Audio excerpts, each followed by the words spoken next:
오늘은 열왕기상 13장에 나오는 내용을 말씀드리도록 하겠습니다. 열왕기상 13장에 나오는 내용은 재미있는 내용이기도 하고 또 한편으로 쓸쓸하고 안타까운 내용이라 말씀드릴 수 있습니다. 좀 자세히 설명해 드리도록 하겠습니다. 솔로몬 왕 이후에 이스라엘은 남과 북쪽으로 나누어졌습니다. 남은 유다라 말하고 북은 북이스라엘이라 불렀습니다. 남유다는 솔로몬 왕의 아들인 르호보암이 나라를 통치했습니다. 북이스라엘은 10개 지파를 여로보암이라는 사람이 나라를 다스렸습니다. 남쪽 유다는 예루살렘 성전을 중심으로 계속 신앙을 유지해 나갔습니다. 그러나 북쪽 여로보암이 나라를 다스리는 북쪽에는 성전이 없었기 때문에 백성들이 제사를 드리러 남쪽 예루살렘 성전으로 가는 것이었습니다. 이런 모습을 본 여로보암은 북쪽에도 가짜 종교를 만들었습니다. 금송아지를 만들어 놓고 이것이 너희를 애굽에서 인도한 신이다 이렇게 선언했습니다. 그래서 베델과 단이라는 두 지역에 우상을 만들어 놓고 남쪽 예루살렘으로 내려가지 못하도록 우상을 섬기도록 했습니다. 이에 하나님께서는 여로보암을 단번에 심판하실 수도 있었지만 회개할 기회를 주셨습니다. 그래서 남쪽 유다 왕국에 사는 한 선지자를 부르셔서 그를 북이스라엘 여로보암에게 보내어 경고하도록 하셨던 것입니다. 하나님께 부름을 받은 이 선지자의 이름은 성경에 나오지 않습니다. 그러나 분명한 것은 자기가 죽을지도 모르는 북이스라엘의 왕을 책망하러 가는 길이었기 때문에 충성된 종의 모습이었습니다. 왜냐? 남쪽에서 북쪽으로 가서 하나님의 말씀을 전해야 했기 때문에 그렇습니다. 이 선지자는 하나님의 말씀에 순종해서 북이스라엘 베델로 갔습니다. 그리고 베델 금송아지 제단 앞에서 이스라엘을 저주하는 것이었습니다. 마침 그 자리에 북이스라엘을 다스리는 여로보암이 와서 제사를 드리고 있었습니다. 이런 내용이 열왕기상 13장 1절과 2절에 나옵니다. 보라, 그때 하나님의 사람이 여호와의 말씀으로 말미암아 유다에서부터 베델에 이르니 마침 여로보암이 제단 곁에 서서 분향하는지라.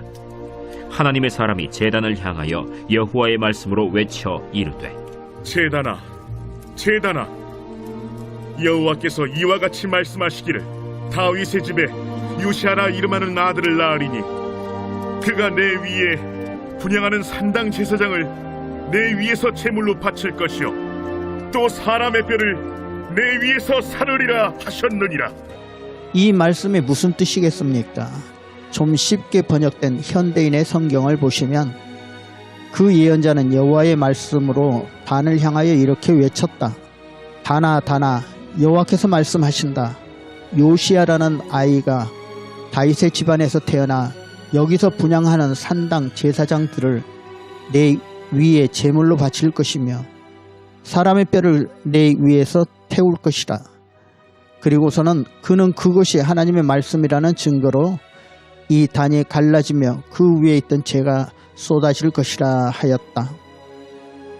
장차 요시아라고 하는 왕이 남쪽 유다에서 나올 것인데 그때 요시아 왕이 북이스라엘에 있는 우상들을 다 없애버리고 말 것이다 하는 것입니다. 사실 이 말씀대로 약 300년이 지난 후에 남유다의 요시아라는 왕이 종교개혁을 하면서 모든 우상과 산당들을 다 제거하는 일이 성경에 나오게 됩니다.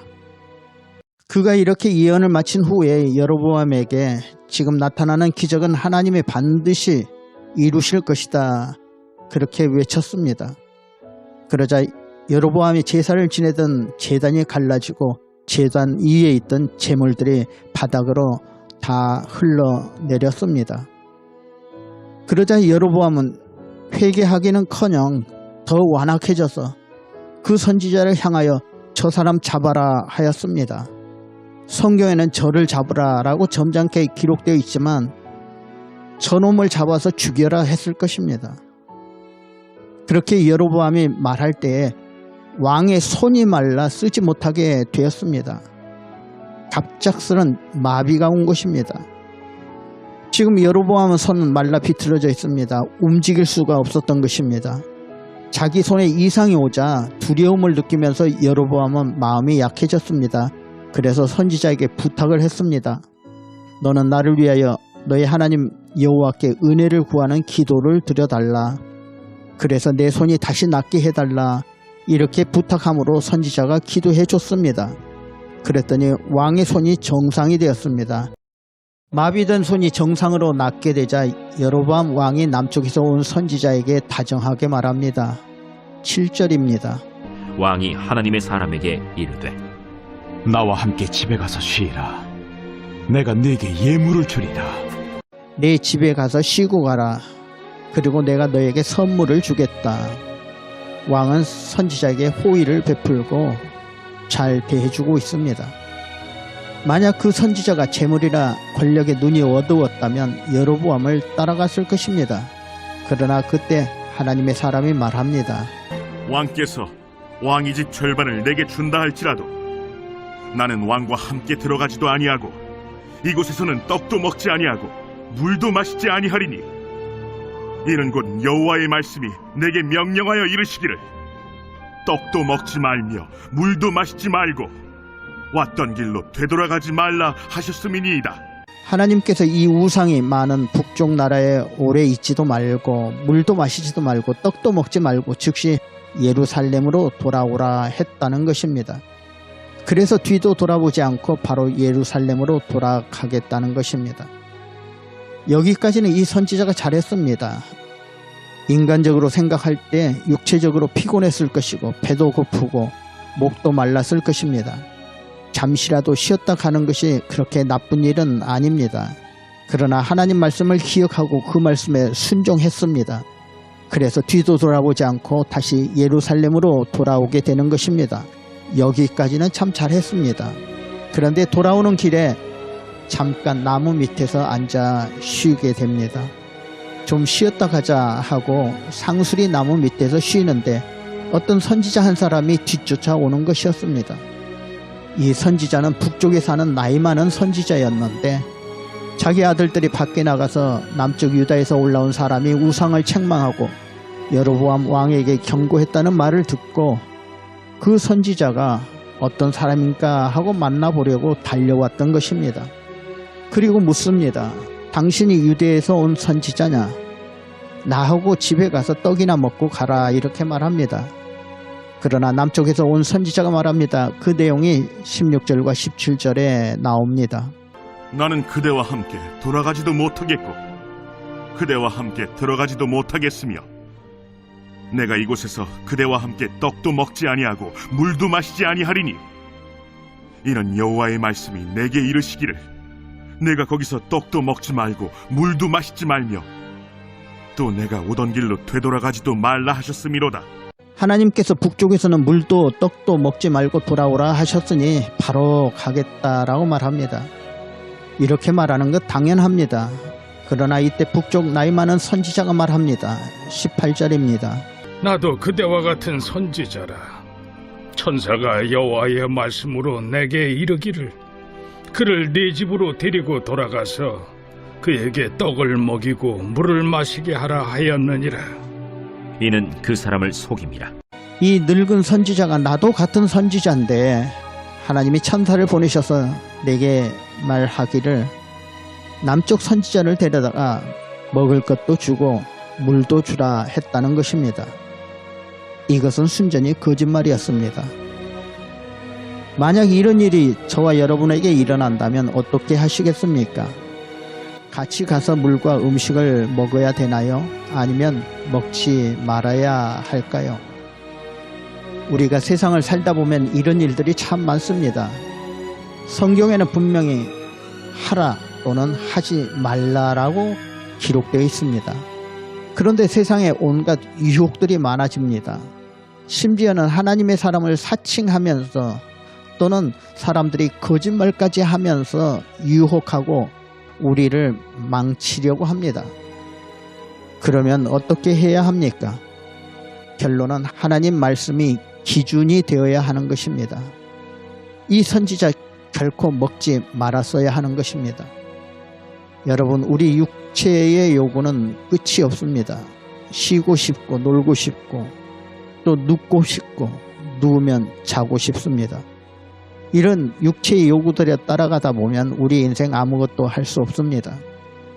남쪽에서 올라온 선지자도 그렇습니다.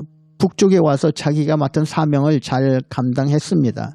그리고 돌아가는 길에 피곤했을 것입니다. 그래서 잠깐 나무 밑에서 쉬고 있었던 것입니다. 그러다가 늙은 선지자를 만나게 되고 다시 북쪽으로 가서 먹고 마시자 했을 때, 그렇지 않아도 먹고 싶은데 나도 선지자다, 천사가 당신을 데려다가 먹이랬다, 이 말을 듣는 순간 옳거니 하고 그 선지자를 따라가 먹고 마시고 했던 것입니다. 하나님의 명령은 머물지 말고 떡도 물도 마시지 말고 가던 길로 되돌아오지도 말라라고 말했는데, 이 말은 잠시도 그 땅에 머물지 말고 바로 돌아오라는 하나님의 명령이었습니다. 그러나 이 선지자는 하나님 말씀보다는 육체의 본능, 먹고 마시는 육체의 본능에 넘어가고 말았습니다. 처음에는 좀 피곤하니까 힘드니까 잠깐만 쉬고 가자 했을 것입니다. 잠깐 쉰다는 것이 조금만 더 하다가 그의 집에서 떡을 먹으며 물을 마시게 되는 것입니다. 이렇게 먹고 마시고 할 때 그날 저녁 북쪽 늙은 선지자에게 하나님의 말씀이 임했습니다. 지금까지는 남쪽 선지자에게 하나님의 말씀이 임했는데 남쪽 선지자가 불순종하고 타락하니까 이제 하나님의 말씀이 임하지 않았습니다. 하나님과의 관계가 단절됐습니다. 오히려 북쪽의 늙은 선지자가 하나님의 말씀을 듣고 남쪽 선지자를 책망하게 되는 것입니다. 그 내용이 21절과 22절에 나옵니다. 그가 유다에서부터 온 하나님의 사람을 향하여 외쳐 이르되 여호와의 말씀에 내가 여호와의 말씀을 어기며 내 하나님 여호와께서 내게 내리신 명령을 지키지 아니하고 돌아와서 여호와가 너더러 떡도 먹지 말고 물도 마시지 말라 하신 곳에서 떡을 먹고 물을 마셨으니 내 시체가 내 조상들의 묘실에 들어가지 못하리라 하셨느니라. 내 시체가 내 조상들의 묘실에 들어가지 못한다는 것, 이것은 정상적인 죽음이 아니라 수치스러운 죽음이 될 것이라는 뜻입니다. 비참하게 죽는다는 것입니다. 사실 이 말씀대로 남쪽에서 올라온 선지자는 길을 가다가 사자에게 물려 죽었습니다. 23절 말씀을 보시면 그리고 자기가 데리고 온 선지자가 떡을 먹고 물을 마신 후에 그를 위하여 나귀의 안장을 지으니라. 떡을 먹고 물을 마신 후에 집으로 돌아갈 때에 나귀를 타고 가고 있습니다. 남쪽에서 온 선지자는 지금까지 걸어 다녔습니다. 말이나 나귀 타고 다닌 것 아니었습니다. 그런데 먹고 마시고 돌아갈 때는 더 편안하게 나귀의 안장을 올리고 나귀를 타고 길을 떠나는 것입니다.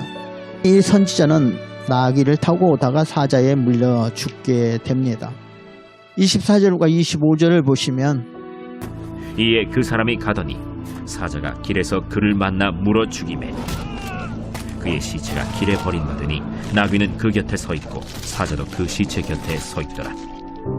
지나가는 사람들이 길에 버린 시체와 그 시체 곁에 선 사자를 보고 그 늙은 선지자가 사는 성읍에 가서 말한지라. 남쪽에서 온 선지자는 사자에 물려 죽게 됩니다. 보통 사자는 배고프지 않으면 사람을 해치지 않는다고 합니다. 그런데 이 사자는 배고프지도 않았는데 사람을 물어 죽였습니다.